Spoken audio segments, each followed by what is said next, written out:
మన ప్రభువును రక్షకుడైన యేసుక్రీస్తు పరిశుద్ధమైన నామంలో కూడి వచ్చిన మీకు అందరికీ వందనాలు తెలియజేస్తూ ఉన్నాను. అందరికి వందనాలు. ఈ సమయమందు దేవుని వాక్యమైన బైబిల్లో నుండి మనము ప్రతి ఆదివారం కూడా హెబ్రీ పత్రిక 11వ అధ్యాయము 8 నుంచి 16 వరకు మనం ధ్యానం చేసుకుంటూ వస్తూ ఉన్నాం. అందులో భాగంగా ఈ దినమందు 6వదిగా హెబ్రీ పత్రిక 11వ అధ్యాయము 13వ వచనము చదవాలి. హెబ్రీ పత్రిక 11వ అధ్యాయము 13వ వచనం. వీరందరూ అనుభవింపకపోయినను దూరము నుండి చూచి వందనము చేసి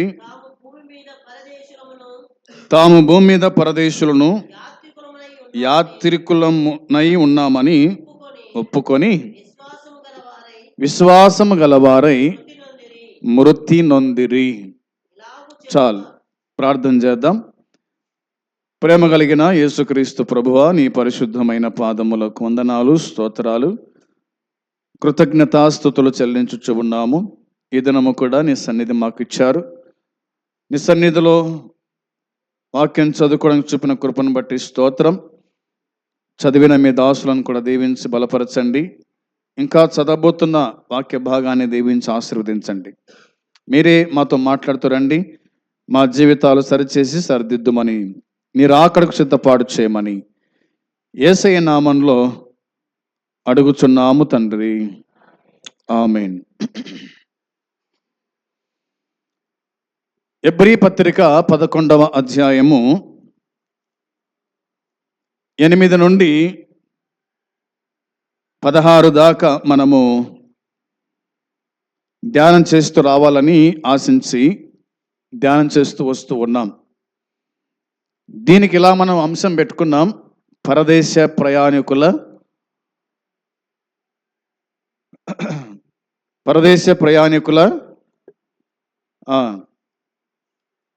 ఇలా రాసుకున్నాం, స్వభావము అని. రైట్, వారి స్వభావం గురించి మాట్లాడుతూ వచ్చినాం. ఈ దినమందు మరి 13వ వచనములోని ఇందులో మనకు 3 సందేశాలు కనిపిస్తాయి. ఒకటి, వీరందరూ ఆ వాగ్దానముల ఫలము అనుభవింపకపోయినను దూరము నుండి చూచి వందనము చేసి అని ఒకటి అంశం మనము గత దినాల్లో నేర్చుకుంటూ వచ్చినాం. రెండవదిగా, తమ భూమి మీద పరదేశులను యాత్రికులమునై ఉన్నామని ఒప్పుకొనుట అనే అంశం కూడా మనం ధ్యానం చేశాం. ఈ దినమందు 3వ మాట చూడండి, అందులోని మాటలని విశ్వాసం గలవారై మృతి నొందిరి అనే మాట మీద ధ్యానం చేద్దాం. విశ్వాసం గలవారై మృతి నొందిరి. విశ్వాసులు మృతి నొందుట. దేవుణ్ణి ఎరిగిన వారైనా దేవుణ్ణి ఎరగని వారైనా అందరూ కూడా మృతి నొందాల్సిందే. అందరూ కూడా చనిపోవాల్సిందే. అందరూ కూడా పాతి పెట్టబడాల్సిందే. ఎన్నాళ్ళు బతికినా ఎన్నేళ్ళు బతికినా ఒక దినం ఖచ్చితంగా మరణాన్ని రుచి చూడాల్సిందే. ఏబేలు మరణం మొదలుకొని మొట్టమొదటిగా మరణించిన వాడు హేబేలు. ఆ తర్వాత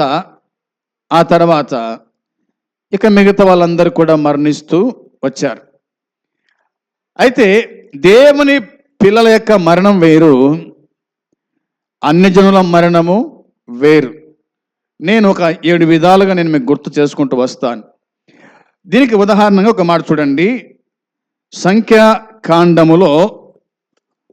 సంఖ్యాకాండములో ఒక అతను ఇలా అన్నాడు. సంఖ్యాకాండము చూడండి, ఆ మాట నేను జ్ఞాపకం చేస్తాను. సంఖ్యాకాండము అధ్యాయము 23వ అధ్యాయం 10వ వచనం చదవాలి. సంఖ్యాకాండం 23వ అధ్యాయము 10వ వచనం చూస్తారా? యాకోబు రేణువులను ఎవరు లెక్కించెదరు? ఇశ్రాయేలు 4వ పాలును ఎవరు లెక్క పెట్టగలరు? నీతిమంతుల మరణం వంటి మరణము నాకు లభించునుగాక అని అన్నాడు. ఎవరు ఈ మాట చెప్పింది? ఈ మాట నింది ఎవరు? బిలాము అనే వ్యక్తి ఈ మాట అన్నాడు. బిలాము అనే వ్యక్తి ఈ మాట అన్నాడు. ఎందుకు ఈ మాట అంటున్నాడు అంటే, ఇశ్రాయేలు దేవుడు ఎలాంటి వాడో తనకు తెలుసు.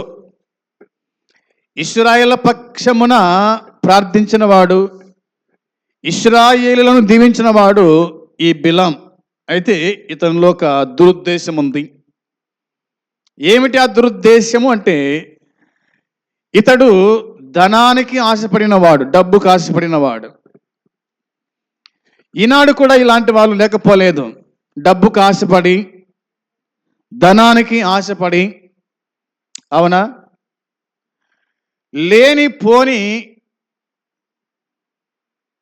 ఏం చెప్పాలి ఇట్లా అంటే కదా, మరి దేవుడు చెప్పండి చెప్తాం అంతే, ఏం లేదు. డబ్బుకు ఆశపడేవాడు, డబ్బు వెంట పరిగెత్తేవాడు దేవుడు ఏది చెప్పొద్దు అన్నాడో దాన్నే చెప్తాడు. అందుకే ఇలా అన్నారు ఇతని గురించి. ఇతడు సోదెగాడు అన్నారన్నమాట. బిలామును ఏమన్నారు? సోదెగాడు అన్నాడు అనమాట. అంటే సోదె మాటలు చెప్పడం అన్నమాట. లేనిది కల్పించుకొని చెప్పడం. ఇలాంటి వారు నేటి ప్రపంచంలో ఎంతమంది ఉన్నారు, అవునా? నీకు సైకిల్ ఉంది, రేపు బగ్గి వస్తుంది అని చెప్పేవాళ్ళు. నీకు బైక్ ఉంది, మన సంవత్సరం కల్లా కారు వస్తుంది అని చెప్పేవాళ్ళు. ఇలాంటి వాళ్ళంతా కూడా కాదు సోదెగాళ్ళే, డబ్బుకు ఆశపడే వాళ్ళే అనేది నేను చెప్పడం కాదు. ఇది నా మీద బాధపడాల్సిన అవసరం లేదు, కానీ వాక్యములో ఉన్నవాడు చెప్తున్నాను అంతే. ఇతడు దేన్ని ఆశిస్తున్నాడు అంటే, ఇలా చెప్పుకున్నాం కదా, నీతిమంతుల మరణం వంటి మరణం నాకు లభించునుగాక అన్నాడు. అంటే నీతిమంతుల యొక్క మరణము ఎటువంటిదో తనకు తెలుసు కాబట్టి అలాంటి వారి మరణం అలాగ నేను చనిపోవాలా అనుకున్నాడు. కానీ అలాగ చనిపోలేదు. ఆశించాడు కానీ అలా జరగలేదు. ప్రేమైన వారులారా, గుర్తుంచుకోవాలి, నీతిమంతుల మరణం ఎటువంటిదంటే దేవుని వాక్యం చెబుతుంది. ఒకటి నేను జ్ఞాపకం చేస్తాను మీకోసము, జాగ్రత్తగా ఆలకించాలి. 23వ కీర్తనకు వచ్చేద్దాం. చూడండి, 23వ కీర్తనకు వచ్చేస్తే 4వ చరణం. 23వ కీర్తన 4వ చరణములో, గాఢంధకారపు లోయలో నేను సంచరించినను ఏ అపాయమునకు భయపడను, నీవు నాకు తోడైయుందువు, నీ దుడ్డుకర్రయు నీ దండమును నన్ను ఆదరించును అని అన్నాడు. ఈ అన్న వ్యక్తి ఎవరు? దావీదు అనే వ్యక్తి. దావీదు అనే ఈ వ్యక్తి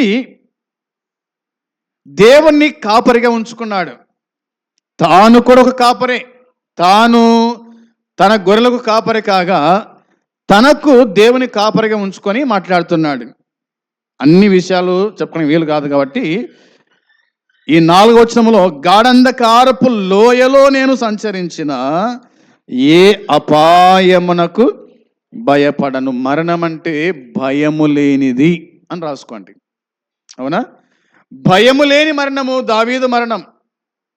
మరణానికి సైతం భయపడిన వాడు అంతే, అవునా? ఒకవేళ మరణానికి భయపడిన వాడైతే గనక గొల్యాతు మీదకి యుద్ధానికి పోతాడా? పోడు. ఎందుకంటే తానేమో బాలుడు, గొల్యాతేమో 6 ముళ్ళ జానుడు ఉన్నాడు. అలాంటి వాని మీదకి యుద్ధానికి పోవడానికి తన అన్నలైన వాళ్ళు, సైన్యము, సౌలు రాజుతో సహా భయపడిపోతున్నారు. 40 రోజులైంది వాడు వేసే కేకలకు, అరుపులకు అందరూ భయపడి దాక్కుంటున్నారు పోయి. కానీ దావీదు చిన్నవాడైనప్పటికీ దేవుడు నాకు తోడున్నాడు అనే మాట జ్ఞాపకం చేసుకొని ఈ యుద్ధము యెహోవాదే నాది కాదని వెళ్ళాడు. కేవలము ఒకే ఒక రాయితో గొల్యాతును కొట్టి చంపినటువంటి వాడు. అలాంటి వాడు అంటున్నాడు, గాఢంధకారపు లోయలో నేను సంచరించినను ఏ అపాయమునకు భయపడను. ఎందుకు భయపడతానంటే దేవుడు తనకు తోడై ఉన్నాడన్న సంగతి తనకు తెలుసు. కాబట్టి దేవుడే తోడై ఉన్నాడు, కొండంత దేవుడే తోడై ఉన్నాడు కదా. అందుకే నేను ఏమాత్రం కూడా భయపడను అన్నాడు. ఇలా గుర్తుంచుకుందాం, భయము లేనిది మరణం అంటే భయము లేనిది, భయపడని వాడు. ఎందుకు భయపడలేదంటే దేవుడు తనకు తోడై ఉన్నాడు. ప్రమాదం నుండి తప్పించేవాడు, కష్టం నుండి తప్పించేవాడు, మరణం నుంచి తప్పించేవాడు ఆయనే నాకు సదాకాలము తోడై ఉండన్న సంగతి జ్ఞాపకం చేసుకున్నాడు. యేసుక్రీస్తు ప్రభు ఇలా అన్నాడు అనమాట. మత్తయి సువార్త 28వ అధ్యాయము 20వ వచనములో ఇలా చెప్పాడు ప్రభు, సదాకాలము మీతో కూడా ఉన్నానని వారితో చెప్పినాడు. ఇదిగో నేను యుగ సమాప్తి వరకు సదాకాలం మీతో కూడా ఉన్నాను. ఆయన తన బిడ్డలైన మనతో ఉండేటువంటి వాడు. ఎంతకాలం ఉంటాడంటే మనతో ఆయన సదాకాలం ఉండేవాడు. అందుకే మరణం అంటే దావీదుకు ఏమి లేదు, భయము లేదు, అంతే, భయము లేదు. రెండవ మాట చూద్దాం. 116వ కీర్తన 15వ చరణం. 116వ కీర్తన 15వ చరణం చదవాలి. యెహోవా భక్తుల మరణము ఆయన దృష్టికి విలువగలది అని రాయబడింది. ఎవరి మరణం అట? యెహోవా భక్తుల మరణము ఎవరి దృష్టికి విలువైంది? ఆయన దృష్టికి, అనగా దేవుని దృష్టికి విలువైంది అన్నమాట దేవుని వాక్యం మనకు గుర్తు చేస్తూ ఉంది. విలువైన మరణం. ఎవరి మరణం విలువైంది? దేవుని భక్తుల మరణం. సోదరుడా, నీ మరణము విలువలేంది కాదు, అది విలువైంది. అందుకోసమే విలువగల మరణము మనం మరణించినప్పుడు అనేకులు గుడక చూడ్డానికి మన కాడికి వస్తారు. అవునా కదా? వస్తారు ఖచ్చితంగా.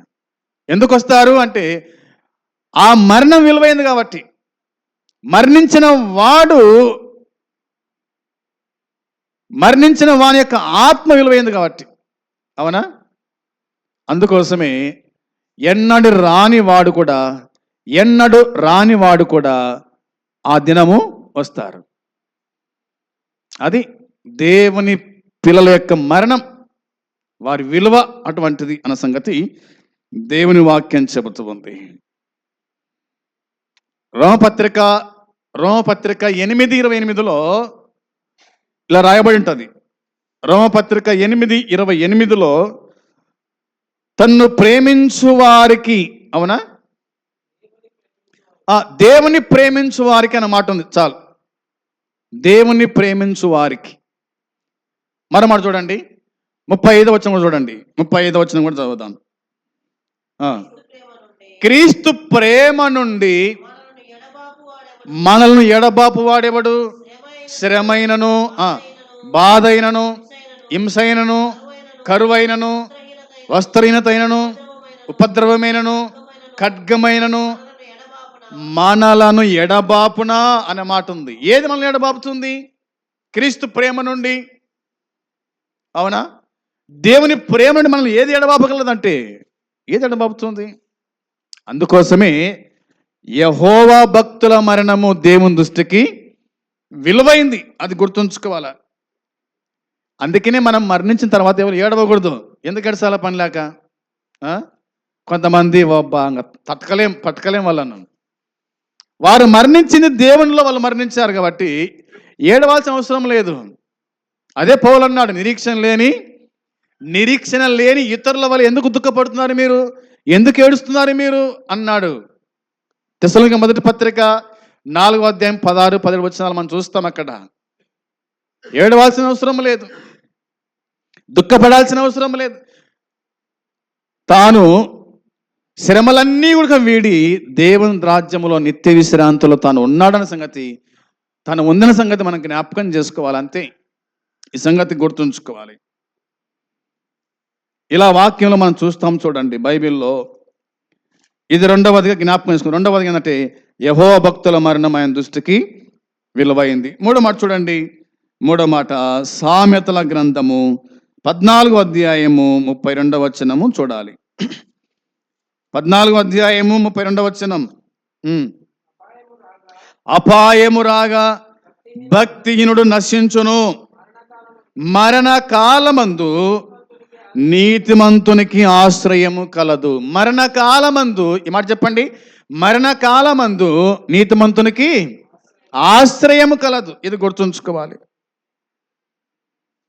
ఆశ్రయము ఎవరు? ప్రభు అయిన దేవుడే కదా, అంతే.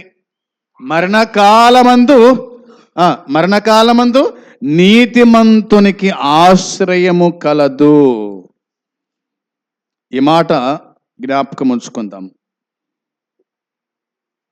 మరో మాట చూస్తారు అక్కడనే 12:28 సామెతల గ్రంథం 12:28లో నీతి మార్గమునందు జీవము కలదు, దాని త్రోవలో ఏమి లేదంట, మరణమే లేదంతే. మరణము లేని జీవితం మన జీవితం.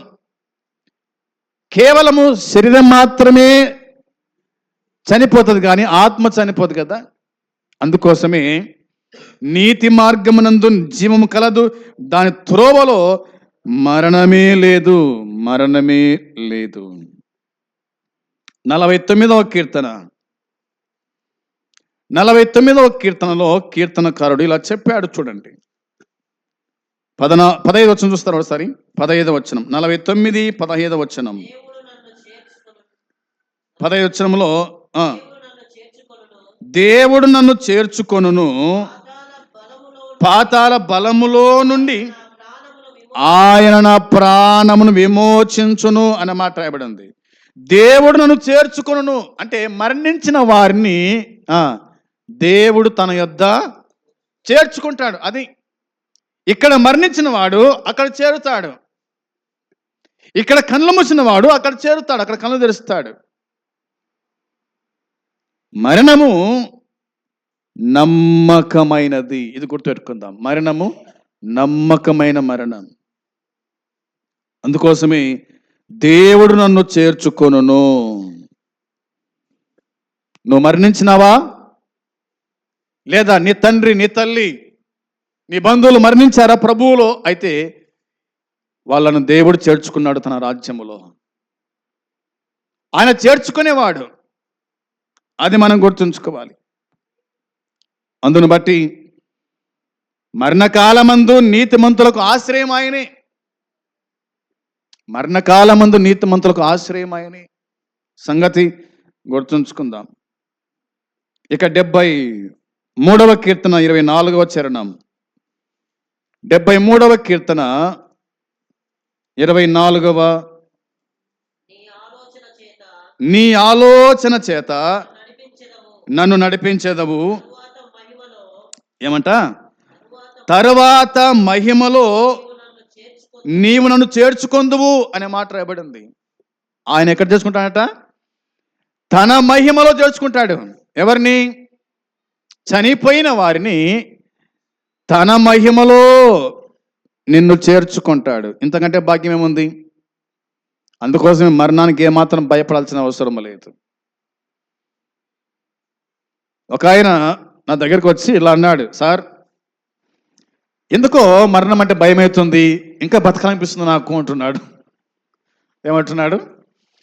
మరణం అంటే భయం అనిపిస్తుంది, బతకాలనిపిస్తుంది అంటున్నాడు. తనకు రోగం ఉంది. మళ్ళా మరణం అంటే భయం లేదు. అది భక్తులు నేర్పుతున్న పాఠాలు మనకి ఇవన్నీ కూడా. మరణించిన తర్వాత ఆయన తన మహిమలో చేర్చుకుంటాడు. అంతకంటే భాగ్యం ఏముంది? ఇది గుర్తుంచుకుందాం. ఇక మనకు బాగా తెలిసిన మాట చూడండి, లూకా సువార్త 16వ అధ్యాయము. లూకా సువార్త 16వ అధ్యాయము 22వ వచనము కూడా చదవాలి. 4వదిగా, ఆ దరిద్రుడు చనిపోయి దేవదూతల చేత అబ్రహాము రొమ్మున ఆనుకొనుటకు కొనిపోబడెను. చాలు. ఆ దరిద్రుడు చనిపోయి అనుంది. ఎవరు దరిద్రుడు? ఎవరైనా? లాజరు. ఏ లాజరు? ఏ లాజరు చెప్పండి. ఏ లాజరీనా? బీద. అది గుర్తుపెట్టుకోవాలా. లాజర్లు ఇద్దరు ఉన్నారు కదా, మరియ మార్తమ్మల సహోదరుడు లాజరు ఉన్నాడు. ఇతడొక లాజరు, దరిద్రుడు, బీదవాడు అని ఉంది.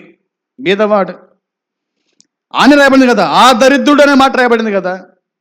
ఆ దరిద్రుడు చనిపోయి దేవదూతల చేత అబ్రహాము రొమ్మున ఆనుకొనుటకు కొనిపోబడెను అని ఉంది. కొనిపోబడెను. లాజరు మరణము విజయము విశేషమైనది. అర్థమైంది మాట? లాజరు మరణము విజయము విశేషమైంది, అంతే. విశేషమైంది. లాజరు తన బతుకంతా కూడా దరిద్రతలోనే బతికినాడు, గడిపాడు. అయితే అతని హృదయం దేవుని పట్ల రుజువైనదిగా ఉంది. లాజరు అనే పేరు నాకు అర్థమేంటి? దేవుడే నాకు సహాయకుడు అని అర్థం. లాజరు అనే పేరు నాకు అర్థం దేవుడు నాకు సహాయకుడు. దేవుడే నాకు సహాయం చేసేది. ధనవంతుడు కాదు, ఇంటివారు కాదు, బయట వాళ్ళు కాదు, దేవుడే నాకు సహాయం చేస్తాడు. లాజరు దేవుని పట్ల తన నమ్మకాన్ని ఎప్పుడు సడలిపోనీయా లేదు. అతడు మరణించాడు. వెంటనే అబ్రహాముతో ఉండడానికి అతన్ని పరదైసుకు తీసుకొని పోయారు. మరణించిన వెంటనే ఎవరు వచ్చారు? లాజరుని తీసుకుపోవడానికి దేవదూతలు వచ్చారట. ఎంత ధన్యకరము! ప్రియమైన సోదరి సోదరులారా, నీవు మరణించిన వెంటనే నిన్ను తీసుకుపోవడానికి ఎవరు వస్తారు? దేవదూతలు వస్తారు. అనోకు దేవునితో నడుస్తూ దేవుని రాజ్యం పోయినాడు, అవునా?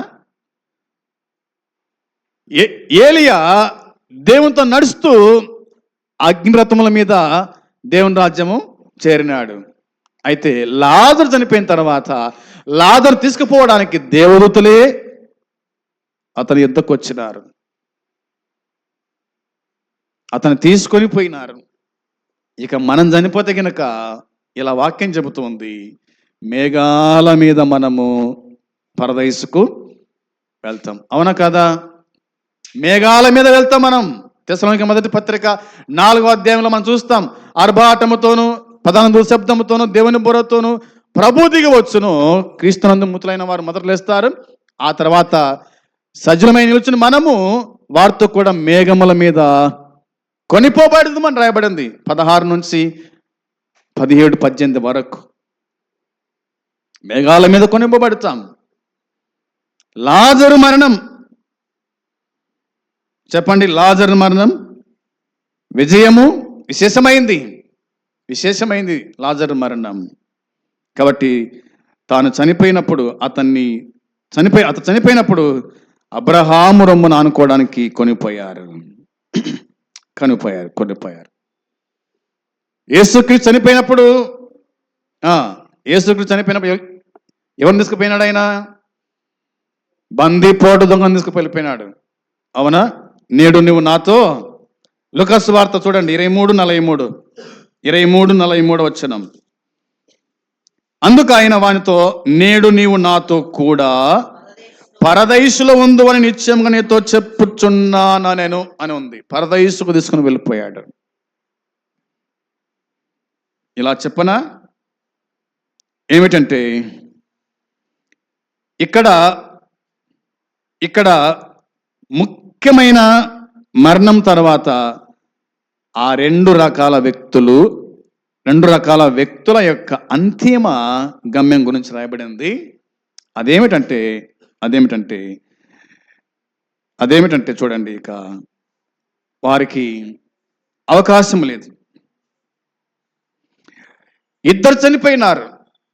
ఒకడేమో లాజరు, రెండోవాడేమో ధనవంతుడు కూడా అనే మాట ఉంది. దాని పక్కన ధనవంతుడు కూడా చనిపోయిన మాట ఉంది. అయితే గమ్యాలు వేరైనాయి. లాజర్నేమో దేవదూతలు తీసుకుపోగా ధనవంతుడేమో పాతి పెట్టబడ్డాడు. అతడు పాతాళములో బాధపడుతూ ఉన్నాడు. ఒకడేమో నిత్య విశ్రాంతిలో ఉన్నాడు, సంతోషంతో ఉన్నాడు. మరొకడేమో బాధతో దుఃఖంతో ఉన్నాడు. గమ్యములు వేరైనాయి. అంతిమ గమ్యం ఇక మారే అవకాశం లేదు. ఇంకా అక్కడ పోయిన తర్వాత తిరిగి రావడానికి లేదు, ఇక్కడి నుంచి పోవడానికి లేదు, అంతేం లేదు. ఒకడు ఇష్టానుసారంగా జీవించి మరణించాడు, ఒకడు ప్రభుకి ఇష్టంగా జీవించి మరణించాడు అనేది గుర్తుంచుకుందాం. లాజరు మరణం విలువైంది అని చెప్పుకోవాలి. ఇది జ్ఞాపకంలో ఉంచుకుందాం. ఇక చూడండి, ఐదవదిగా నేను జ్ఞాపకం చేస్తే మీకోసమై రోమాపత్రిక 14:8 వచనం.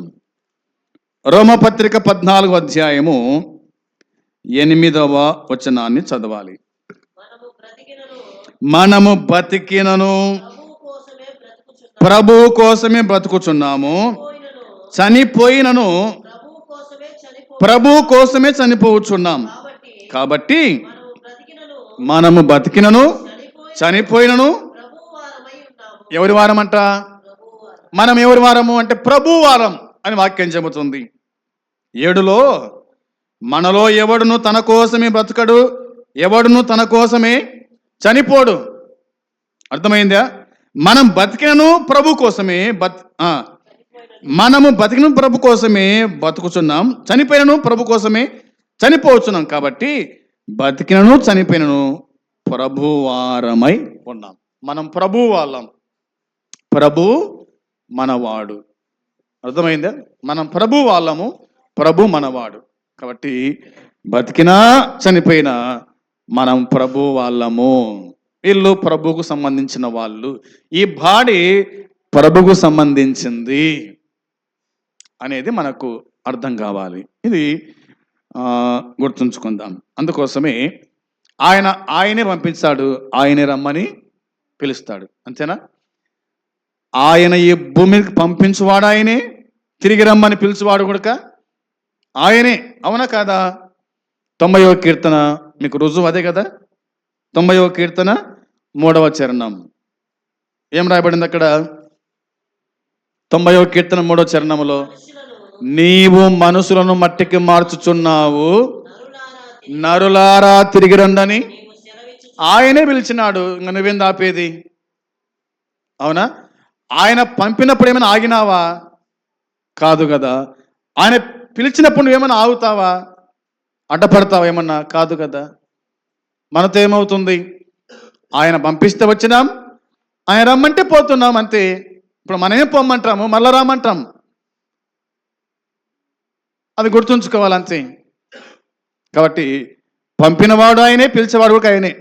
కాబట్టి ఈ మరణం ఏంటంటే దైవికమైనది. మరణం దైవికమైన మరణము అనేది మనము జ్ఞాపకం చేసుకోవాలా. మనము ఆయన కోసము మరణిస్తాం. ఎందుకంటే మరణము ద్వారా ఆయనతో మనము పరలోకములో ఉండడానికి మనల్ని ఆయన పిలుస్తాడంతే. ఆయనతో కూడా ఉండడానికి ఆయన మనం పిలుస్తాడు. పిలిచిన మనం పోవాల్సిందే. నాకు కొంచెం ఉండొస్తా ప్రభు అంటామా?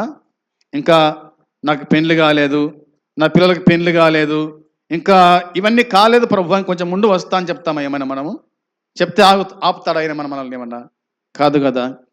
కాదు. కాబట్టి ఆయన పిలిచినప్పుడు మనం వెళ్ళిపోవాల్సిందే. అది గుర్తుంచుకోవాలి. 6వదిగా చూడండి, మరణం 6వదిగా ఏమిటి చూద్దాం.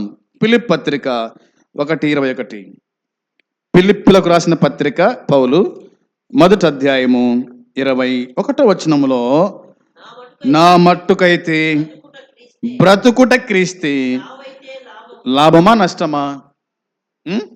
చెప్పండి, లాభమా నష్టమా చావు? ఎందుకు మళ్ళా ఏడుస్తాం? ఎందుకు ఏడుస్తాం మరణిస్తే? పౌలేమంటున్నాడు ఇక్కడ, నా మట్టుకైతే బ్రతుకుట క్రీస్తే, చావైతే లాభం. చావైతే లాభం. ఈ మాట చెప్పేది ఎవరంటే, దేవుని చిత్తాన్ని జరిగించడమే తమ జీవిత ధ్యేయంగా జీవించే నిజ విశ్వాసులకు చావంటే భయం ఉండదు. అంతే. నిజంగా క్రీస్తులో జీవించే వానికి, నిజంగా క్రీస్తులో బతికే వానికి, విశ్వాసం ముందు కొనసాగే వానికి మరణం అంటే భయమే ఉండదు. ఎవడు భయపడతాడు మరణానికి అంటే? పిరికి వాడే భయపడేది. అవునా? అటు ఇటుగా ఉండేవాడే భయపడేది. నిజంగా దేవుణ్ణి నమ్ముకొని భక్తి జీవితంలో ముందుకు కొనసాగే ఏ పురుషుడైనా ఏ స్త్రీ అయినా మరణానికి ఏమాత్రం భయపడరు. ఎక్కడ బోరు గుడక, చస్తే చస్తాను, బతుకుతే ప్రభువును ఆరాధిస్తాన ధైర్యంతో ఉంటారు. ఇది మనం గుర్తుంచుకోవాలా. కానీ మన అవిశ్వాసం ఉంది, అల్ప విశ్వాసం ఉంది, ఇదే అన్ని స్థలాలకు తిప్పుతుంటుంది అన్నమాట. ఇది దరిద్రం అనేది మనం గుర్తుంచుకోవాలి. బతుకుతే పౌల్లాగా బతకాలి, బతుకుతే దేవునిలాగా బతకాలి. అలా కాకుండా కదా బిలాములాగా మనం బతకకూడదు. చావైతే లాభం అని అన్నాడు, అంతేం లేదు. అది దేవుని వాక్యం చెప్తున్నమాట. ఇంకా ఇట్లా అన్నాడు పౌలే, ఏమన్నాడు?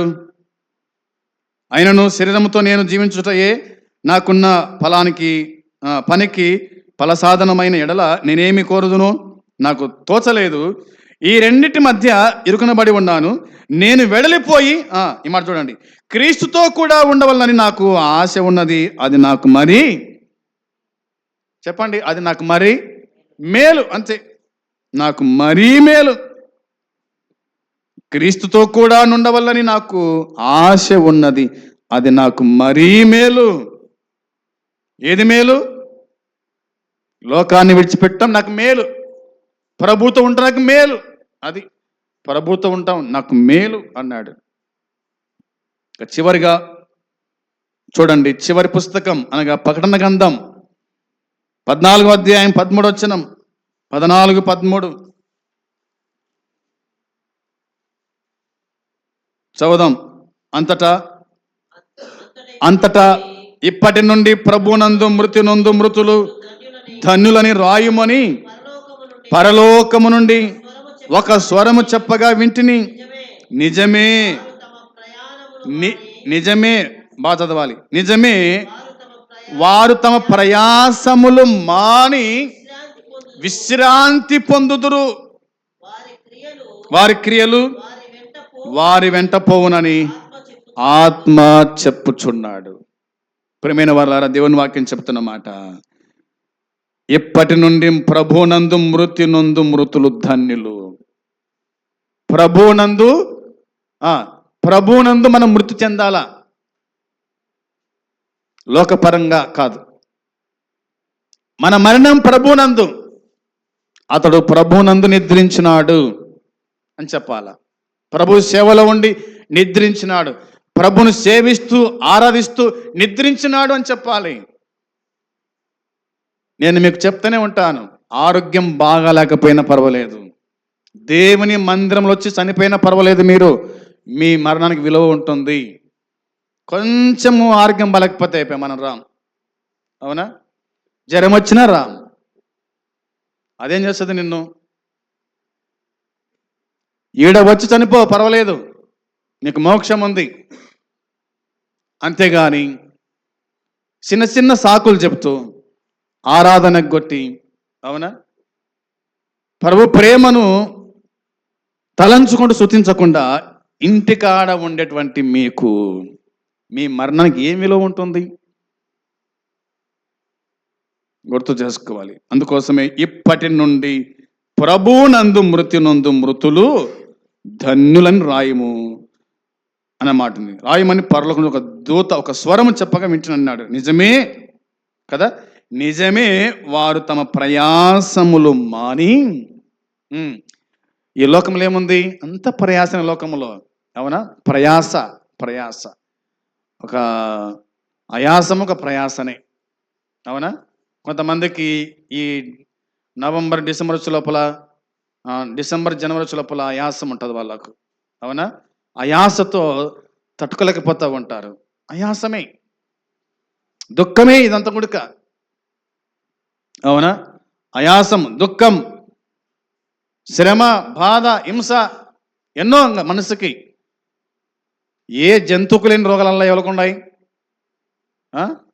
ఏ జంతువుకు లేని రోగాలు ఎవరికి ఉన్నాయంటే మనిషికే ఉన్నాయి. మనిషికి ఉన్నంత రోగాలు ఏ పక్షికి లేవు, ఏ కుక్కలకు లేవు, ఏ జంతువులకు లేవు. ఒక మాట గుర్తుంచుకోండి, నిజమే వారు తమ ప్రయాసములు మాని విశ్రాంతి పొందుతురు. విశ్రాంతిలోకి వెళ్తారంతే. విశ్రాంతి, అది నిత్య విశ్రాంతి. అదే విశ్రాంతి అంట, నిత్య విశ్రాంతి. నిత్యము ప్రభుతో పాటు ఉండే విశ్రాంతి అన్నది దేవుని వాక్యం మనకు జ్ఞాపకము చేస్తూ గమనించాలి. మనం క్రీస్తు కూడా ఉంటాము అన్నది గుర్తుంచుకోవాలి. వారు పడిన ప్రయాసంతా మానుతుంది. బాధ నుంచి విడుదల పొందుతారు, శ్రమ నుంచి విడుదల పొందుతారు, నిత్య విశ్రాంతిలో ప్రవేశిస్తారు. ఆ నిత్య విశ్రాంతి మనం పొందాలంటే మనం ప్రభువులో ఉండాలి. వీరందరూ కూడా అని మాట్లాడింది కదా. కాబట్టి వారు విశ్వాసముతో మృతి నొందిరి అని ఉంది. అవునా? ఎబ్రీ పత్రిక 11:13 వారు విశ్వాసముతో మృతి పొందారు. అదేవిధంగా మనము కూడా విశ్వాసముతో మనం మృతి పొందాలి, కానీ అవిశ్వాసముతో కాదు. అవిశ్వాసముతో కాదు. విశ్వాసులమైన మనము, ప్రభుని ఆరాధించే మనము విశ్వాసముతో మనం మృతి చెందాలా, చనిపోవాలా. అప్పుడే నీ మరణానికి విలువ అన్న సంగతి గుర్తుంచుకుందాం. అట్టి కృపాదేవుడు మనకు సమృద్ధిగా అనుగ్రహించును గాక. ఆమేన్. ప్రార్థన చేద్దాం. కళ్ళు మూసుకోండి, మోకరించండి. ప్రార్థన. తండ్రి, మీకు స్తోత్రం, కృతజ్ఞతలు, స్తుతులు చెల్లిస్తూ ఉన్నాం. మీరు అందించిన శ్రేష్టమైన సందేశం కోసం ప్రార్థన. దీవించి ఆశీర్వదించండి. ఎంతమంది వినగలిగిరో వారి జీవితాల్లో కార్యము జరిగించి ప్రతిఫలం దయచేసి కాపాడుమని మీకు అప్పగించుకుంటూ ప్రభు అయిన యేసుక్రీస్తు నామములో స్తోత్రం చెల్లించి స్తుతించి అడిగి పొంది ఉన్నాము తండ్రి. ఆమేన్. పరలోకమందున్న తండ్రి ప్రేమ, ప్రభు అయిన యేసుక్రీస్తు కృప, పరిశుద్ధాత్మ సన్నిధి సహవాసం కూడి వచ్చిన మనకు సకల పరిశుద్ధులకు ఇప్పుడు ఎల్లప్పుడు సదాకాలము తోడై ఉండును గాక. ఆమేన్. మంచిది. అందరికీ వందనాలు.